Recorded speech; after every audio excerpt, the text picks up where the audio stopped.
আসসালামু আলাইকুম। বাংলা সংবাদে সবাইকে স্বাগত জানাচ্ছি ফিরোজ তোহা। শুরুতেই বিআরবি কেবলস সংবাদ শিরোনাম।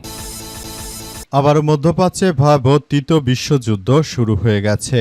মার্কিন যুক্তরাষ্ট্র এবং ইসরায়েল ও ইরানের মধ্যে এই যুদ্ধ আবার নতুন করে শুরু হচ্ছে, কারণ যুদ্ধবিরতি বাতিল হয়ে যাওয়ার পরই আবার নতুন করে এই যুদ্ধ শুরু হয়েছে। চলছে হামলার পর হামলা, আর এরই মাঝে আমাদের হাতে এসে পৌঁছেছে এই যুদ্ধের সর্বশেষ গুরুত্বপূর্ণ সবথেকে তাজা আপডেট সংবাদ আপনাদের জানিয়ে দিব। প্রথমেই জানাবো, ইরানের হামলায় মার্কিন রিপার ড্রোনের 20% ধ্বংস। যুক্তরাষ্ট্রের সামরিক শক্তির অন্যতম প্রধান স্তম্ভ ও অত্যাধুনিক প্রযুক্তির চালকবিহীন ড্রোন MQ-9 রিপার বহরে বড় ধরনের বিপর্যয় ঘটেছে। ইরানের সাথে চলমান সংঘাতে মার্কিন বিমান বাহিনীর মোট রিপার ড্রোনের 20%ই ধ্বংস করে দিয়েছে ইরান। এছাড়াও মার্কিন যুক্তরাষ্ট্রের 42টি যুদ্ধ বিমানকে ধ্বংস করে দিয়েছে ইরান। এরপর জানাবো, 24 ঘন্টায় হরমুজ প্রণালী পার হলো 25টি জাহাজ। মার্কিন যুক্তরাষ্ট্রের নৌবাহিনীকে বৃদ্ধাঙ্গুলি দেখিয়ে ইরানের ইশারায় হরমুজ প্রণালী পাড়ি দিয়েছে 25টি বাণিজ্যিক জাহাজ। ইরানকে টোল দিয়ে এই জাহাজগুলো হরমুজ প্রণালী দিয়ে পারাপার হয়েছে। এতে মার্কিন যুক্তরাষ্ট্রের সেনাবাহিনীকে বৃদ্ধাঙ্গুলি দেখালো ইরান। এদিকে নিষেধাজ্ঞা অমান্য করে ইহুদিবাদীদের আল আকসায় প্রবেশের চেষ্টা। ইহুদিবাদীদের অন্যতম ধর্মীয় উৎসব শাবত উপলক্ষে জেরুজালেমের পবিত্র আল আকসা মসজিদ প্রাঙ্গণে জোরপূর্বক প্রবেশ করে ধর্মীয় আচার বা উৎসর্গ করার চেষ্টার অভিযোগে 13 জন ইহুদি তরুণকে গ্রেপ্তার করেছে ইসরায়েলি পুলিশ। এবারে জানাবো, ভারতে হেলিকপ্টার বিধ্বস্ত, ভেতরে ছিলেন 3 সেনা কর্মকর্তা।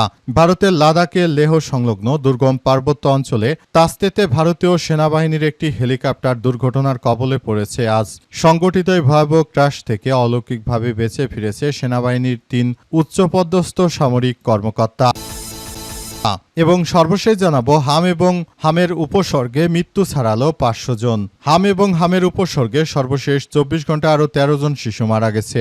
সারা দেশ জুড়ে মৃত্যুর মিছিল বাড়ছে। এ পর্যন্ত বাংলাদেশে হামের উপসর্গ নিয়ে মারা গেছে 512 জন শিশু। স্বাস্থ্য অধিদপ্তরের হাম বিষয়ক প্রতিবেদনে সব তথ্য জানানো হয়েছে। সময় সারা দেশে আরও 1967 জন শিশু শরীরে হামের উপসর্গ দেখা গেছে। প্রিয় দর্শক, এতক্ষণ শুনছিলেন সংবাদ শিরোনাম, এবারে বিস্তারিত। তবে তার আগে বন্ধুরা, অনুরোধ থাকবে এই সংবাদটিতে একটি লাইক দিন। এই চ্যানেলে আপনি নতুন হয়ে থাকলে আমাদের সংবাদটি দেখতে দেখতে চ্যানেলটি সাবস্ক্রাইব করে রাখুন। কমেন্ট করে বন্ধুরা আপনার মূল্যবান মতামত জানিয়ে দিন আপনি বিশ্বের কোন দেশ থেকে বা বাংলাদেশের কোন স্থান থেকে আমাদের সংবাদটি দেখছেন এবং শুনছেন। আর বন্ধুরা, সংবাদটি আপনার সোশ্যাল মিডিয়া ফেসবুকে শেয়ার করে বন্ধুদেরও দেখার সুযোগ করে দিন। আর বন্ধুরা, এই সংবাদটি আপনার সোশ্যাল মিডিয়া ফেসবুকে শেয়ার করে বন্ধুদেরও দেখার সুযোগ করে দিন। আজকের সংবাদ সম্পর্কে আপনার মূল্যবান মতামত কমেন্ট করে জানিয়ে দিয়ে পুরো বিশ্বকে আমাদের এই সংবাদটি দেখার সুযোগ করে দিন। এবারে বিস্তারিত। ইরানের হামলায় মার্কিন রিপার ড্রোনের 20% ধ্বংস। যুক্তরাষ্ট্রের সামরিক শক্তির অন্যতম প্রধান স্তম্ভ এবং অত্যাধুনিক প্রযুক্তির চালকবিহীন ড্রোন MQ-9 রিপার বহরে বড় ধরনের বিপর্যয় ঘটেছে। ইরানের সাথে চলমান সংঘাতে মার্কিন বিমান বাহিনী মোট রিপার ড্রোন বহরের প্রায় 20% ধ্বংস হয়ে গেছে। ব্লুমবার্গের সাম্প্রতিক এক প্রতিবেদনের বরাত দিয়ে মধ্যপ্রাচ্য ভিত্তিক সংবাদ মাধ্যম দ্য মিডল ইস্ট আইয়ের এক প্রতিবেদনে এসব তথ্য নিশ্চিত করা হয়েছে। প্রতিবেদনে জানানো হয়েছে, ইরান এই পর্যন্ত প্রায় 1 বিলিয়ন বা 100 কোটি মার্কিন ডলার মূল্যের MQ-9 রিপার ড্রোন ধ্বংস করেছে, যা যুদ্ধ পরবর্তী সময়ে যুক্তরাষ্ট্রের মজুদে থাকা মোট ড্রোনের প্রায় 1/5 অংশ।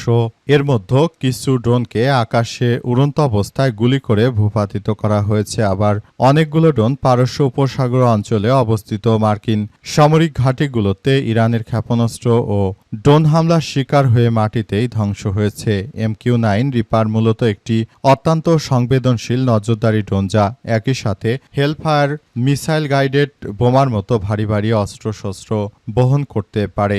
মার্কিন যুক্তরাষ্ট্রের এই অত্যাধুনিক রিপার ড্রোনগুলো মার্কিন যুক্তরাষ্ট্রের জন্য অত্যন্ত গুরুত্বপূর্ণ একটি বিষয়, কিন্তু এই ড্রোনগুলো আসলে ধ্বংসস্তূপে পরিণত হয়। মার্কিন যুক্তরাষ্ট্র আসলে তারা কোনোভাবেই কোনো কিছু করতে পারছে না, সবকিছু একদম ধ্বংসস্তূপে পরিণত হয়ে গেছে। মার্কিন যুক্তরাষ্ট্র এবং দখলদার ইসরায়েলি বাহিনীরা তারা যে ধরনের কার্যক্রম চালিয়েছে তাতে তাদেরকে একদম ধূলিসাৎ করে দিয়েছে ইরানের ইসলামী বিপ্লবী গার্ড বাহিনীর সদস্যরা। মার্কিন যুক্তরাষ্ট্র আসলে কোনো কিছুই করতে পারছে না। তারা যে কার্যক্রম আসলে চালিয়েছিল সবকিছু ধ্বংসস্তূপে পরিণত হচ্ছে। মার্কিন যুক্তরাষ্ট্রের যে কোনো সন্ত্রাসী কার্যক্রমকে রুখে দিয়েছে ইরানের ইসলামী বিপ্লবী গার্ড বাহিনীর সদস্যরা।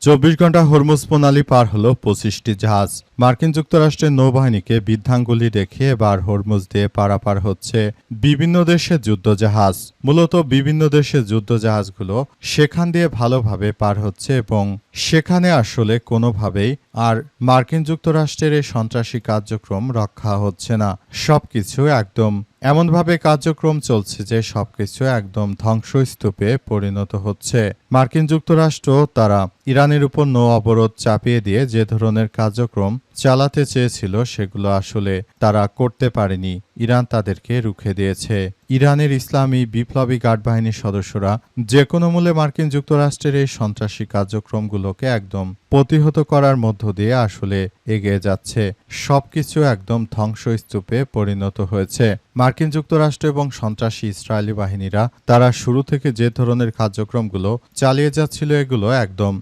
ধ্বংসস্তূপে পরিণত হয়েছে। ইরানের ইসলামী বিপ্লবী গার্ড বাহিনীর সদস্যরা তারা যুক্তরাষ্ট্রকে বৃদ্ধাঙ্গুলি দেখিয়ে তারা এমনভাবে কার্যক্রম চালাচ্ছে যেগুলো দেখে এখন দখলদারেরা পুরোপুরি স্তমিত হয়ে পড়েছে। তারা আসলে কোনো কিছুই করতে পারছে না। দখলদারেরা এখন ধ্বংসস্তূপের মধ্যে পড়ে গেছে। যে কোনো মূল্যে মার্কিন যুক্তরাষ্ট্রের এই সন্ত্রাসী কার্যক্রমগুলো একদম নস্যাৎ হয়ে গেছে। সবকিছু একদম ধ্বংসস্তূপে পরিণত হয়েছে। এমনিতেই যুক্তরাষ্ট্র আসলে শুরু থেকে যে ধরনের সন্ত্রাসী কার্যক্রম চালিয়েছিল সেগুলো একদম মাটির সাথে মিশে গেছে। তারা এখন আর চাইলেই কোনো কিছু করতে পারছে না। এটি পুরোপুরি একদম ধ্বংসস্তূপে পরিণত হয়েছে। মার্কিন যুক্তরাষ্ট্র ভবিষ্যতে কখনোই এই সন্ত্রাসী কার্যক্রমগুলো আর চালাতে পারবে না। তারা পুরোপুরি এখন ব্যর্থ হয়ে গেছে।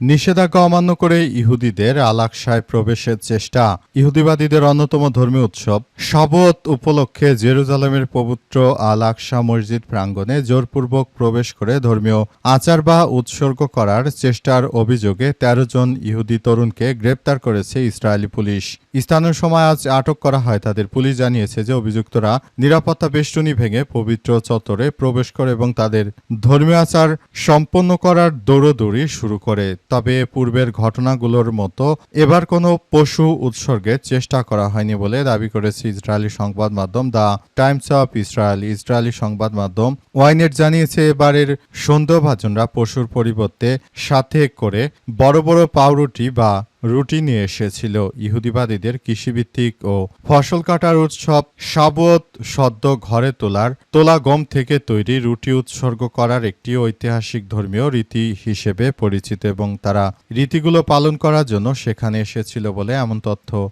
জানা গেছে এবং বর্তমানে বিষয়গুলোকে খুবই গুরুত্ব সহকারে দেখা হচ্ছে। জায়নবাদীরা মূলত মুসলিমদেরকে টার্গেট করে তারা এই মসজিদুল আল আকসা এলাকায় আসে এবং সেখানে এসে তারা মূলত আবারও সন্ত্রাসী কার্যক্রম চালিয়ে তারপর পুরো পরিস্থিতি তারা নস্যাৎ করার চেষ্টা করে। যে কোনো মূল্যে তাদের এই ধরনের সন্ত্রাসী কার্যক্রম আসলে রুখে দেওয়া উচিত বলে মনে করা হচ্ছে এবং সবাই আসলে যার যার জায়গা থেকে পুরো পরিস্থিতি নিয়ন্ত্রণের চেষ্টা চালিয়ে যাচ্ছে। পুরো পরিস্থিতি অত্যন্ত গুরুত্ব সহকারে সবকিছু করা হচ্ছে। দখলদারেরা আসলে শুরু থেকে কোনো কিছুই করতে পারেনি। তারা সম্পূর্ণরূপে ব্যর্থ হয়ে গেছে। তারা আসলে ব্যর্থ হয়ে পুরোপুরি তারা সবকিছু ধ্বংসস্তূপে পরিণত হয়েছে। দখলদারদের ইতিহাসে সবথেকে ভয়াবহ শাস্তির আওতায় নিয়ে এসেছে ইরানের ইসলামী বিপ্লবী গার্ড বাহিনীর সদস্যরা।